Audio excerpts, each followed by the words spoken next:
अस्सलामुअलैकुम रहमतुल्लाहि व बरकातुहू। ईद के दिन ये 3 काम कभी न करना।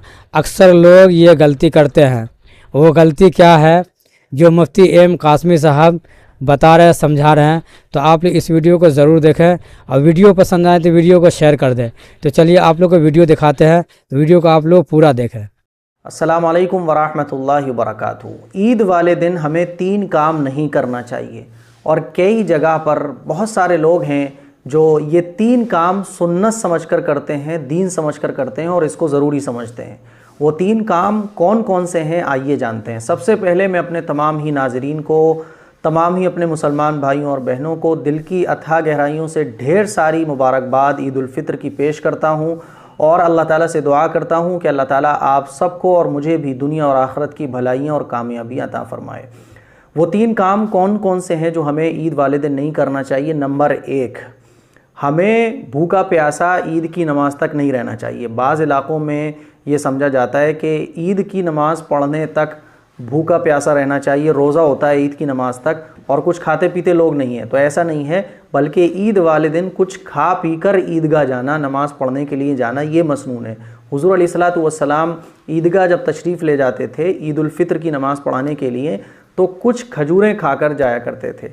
तो मीठा खाना या कोई और चीज़ या नाश्ता करके ईदगाह जाना ये मसनून है, मुस्तहब है। इसीलिए ये जो समझा जाता है कि ईद की नमाज़ पढ़ने तक रोज़ा होता है, तो ये गलत बात है। ऐसा कुछ भी नहीं होता है, बल्कि ईद की नमाज़ पढ़ने के लिए हमें नाश्ता वगैरह करके ईद उल फित्र वाले दिन जाना चाहिए। नंबर 1, तो ईद वाले दिन हमें भूखा प्यासा नहीं रहना है, बल्कि ईद वाले दिन हमें नमाज़ पढ़ने के लिए जाना है, तो कुछ खा पी कर जाना है। नंबर 2, ये समझा जाता है कि ईद की नमाज़ से पहले कुछ रकात नफ़लें होती हैं। इसीलिए आपने देखा होगा कि कुछ लोग जो हैं वो ईद की नमाज़ से पहले मस्जिद जाते हैं तो कुछ नफ़लें पढ़ते हैं।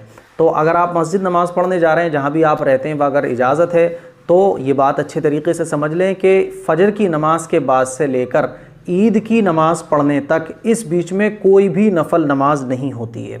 समझ रहे हैं? इसीलिए ईद की नमाज़ पढ़ने तक बीच में कोई नफल नमाज हमें नहीं पढ़नी है। आपने देखा होगा कि लोग मस्जिद जाते हैं, ईदगाह जाते हैं तो नफ़लें पढ़ना शुरू कर देते हैं, तो नफ़लें नहीं पढ़ना चाहिए। ईद की नमाज़ पढ़ने के बाद आप नफ़लें पढ़ें।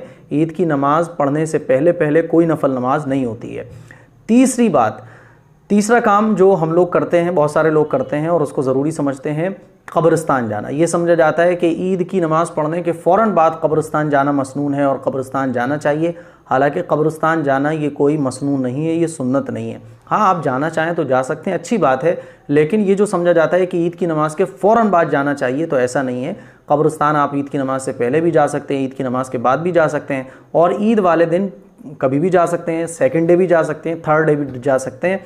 ईद वाले दिन कब्रिस्तान जाना नमाज के फ़ौरन बाद ये मसनून नहीं है। तो ये 3 काम हैं जो हम लोग करते हैं और इसको सुन्नत भी समझते हैं। हालांकि ये 3 काम मसनून नहीं है और ये ज़रूरी नहीं है। ये 3 काम हमें नहीं करना चाहिए। नंबर 1, हमें ईद की नमाज़ पढ़ने तक भूखा प्यासा नहीं रहना चाहिए, बल्कि ईद की नमाज़ से पहले ईद की नमाज़ पढ़ने जाने के लिए कुछ खा पी कर जाना ये मसनून है। नंबर 2, ईद की नमाज़ पढ़ने तक कोई नफल नमाज हमें नहीं पढ़नी है। ईद की नमाज़ से पहले, जब तक हम ईद की नमाज़ नहीं पढ़ लें उससे पहले कोई भी नफल नमाज नहीं पढ़ना चाहिए। नंबर 3, कब्रिस्तान जाने को ज़रूरी समझना ये ठीक नहीं है। कब्रिस्तान आप कभी भी जा सकते हैं, ईद के फ़ौरन बाद कब्रिस्तान जाने को मसनून समझना ये गलत है, इसीलिए हमें ये नहीं करना है।